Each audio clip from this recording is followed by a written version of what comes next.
Hey, Chef Billy Parisi here with Heinen's, and I'm going to show you how to make a very tasty, simple to make kimchi fried rice.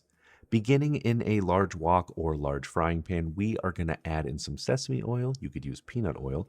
We're going to quickly stir fry up some finely minced garlic just until brown. Will probably take 30 seconds. Next, I've got some pre-cooked Heinen's Jasmine rice. What we want to do with this is also stir fry it. You do this by sticking in your spoon with one hand while moving it back and forth with the pan in your other hand. And now I've got some kimchi. Heinen's has a great selection of kimchi options. This one is a mild version, which I like. And now for a few extra vegetables, I've got some frozen carrots, peas, and corn. I'm going to add just a little bit more flavor to this. We want to stir fry this, move some things around, get all those ingredients mixed together. Now, if you want to change the flavors, Two Brothers makes a great sriracha sauce and sweet chili sauce.